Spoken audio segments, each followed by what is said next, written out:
ఎవరికైనా మేలు చేయాలంటే ఆ వ్యక్తి యొక్క వ్యక్తిత్వాన్ని పరిగణలోకి తీసుకోవాలని ధర్మరాజుకి నారదుడు సూచించాడు. మేలు చేయటానికి వ్యక్తిత్వాన్ని పరిగణలోకి తీసుకోవడానికి ఏంటి అసలు సంబంధం? ఎవరు పడితే వాళ్ళకి మేలు చేయకూడదమ్మా. అది మన మహాభారతం చెప్తుంది. అదేంటి స్వామి అని అంటే, అవును, ఇప్పుడు తాగేటువంటి వాడికి డబ్బులు అవసరం, ఆకలిగా ఉన్నటువంటి వాడికి డబ్బులు అవసరం. మరి తాగేటువంటి వాడు నాకు 100 రూపాయలు ఇవ్వమంటాడు, వాడికి ఇవ్వాలా? ఆకలితో ఉన్నటువంటి వాడికి ఇవ్వాలంటే ఎవరైనా చెప్తారు జవాబు, ఆకలితో ఉన్నవాడికి ఇవ్వాలి. వాడు అడుగుతున్నాడు కదండి అని కాదు, వాడి వ్యక్తిత్వం చూడాలి. మనం ఎవరికైనా ఏదైనా ఇచ్చేటప్పుడు వాడి వ్యక్తిత్వాన్ని చూడాలి. దీనికి మహానుభావుడు నారదుడు చిన్న మాట చెప్పాడు ఆ ధర్మరాజు గారికి. ఏమని చెప్పాడంటే, మహానుభావ, పూర్వం ఒక కుక్క ఒక మునిగారి దగ్గరికి చాలా బాధపడుతూ వెళ్ళిందట. దాని మానవ భాషలో అడిగిందట, అందరు నన్ను చీపో చీపో అంటున్నారు, నన్ను చూసి ఎవడు లెక్క చేయటం లేదు, నాకు కొంచెం మీరు ఏదైనా మేలు కలిగించండి, నాకు జీవితంలో నాకు తృప్తి కలిగించండి, అందరి చేత చీచి అనిపించుకుంటున్నాను అని అంటే, నీకేం కావాలందుకు ఆ పులిని చూడండి, ఆ పులిని చూసి అందరూ భయపడిపోతున్నారు, నన్ను పులిని చేయండి, దండం మీకు అని. ఆయన దగ్గర మహిమలు ఉన్నాయి కాబట్టి అలాగే పులిని చేశాను నిన్ను అన్నాడు. పులి అయిపోయింది. ఇది కొంతకాలం ఉంది, పులిగా ఉంది. ఈ పులి సింహాన్ని చూసింది మళ్ళీ.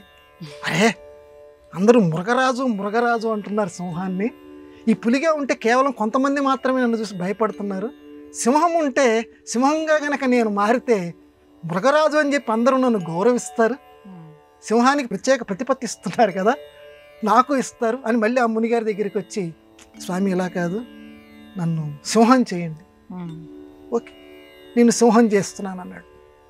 ఇలా కొంతకాలం సింహంగా, అంటే మానవుడి ఆశలు ఆశాపాశము తా కడుపు నిడుపు లేదంతంబు రాజేంద్ర అని భాగవతంలో ఏ రకంగా అంటాడో, కొంతకాలం సింహంగా ఉన్న తర్వాత సింహం కంటే శరభము అనే పెద్దది ఉందమ్మా. సింహాన్ని మించినటువంటి క్రూర జంతువు అది. పెద్దగా ఇప్పుడు ఈ ప్రపంచంలో కనపడటం లేదు కాబట్టి ఆ మృగాన్ని గురించి అందరికీ తెలియదు, కానీ పూర్వకాలంలో అది బాగా ఉండేది.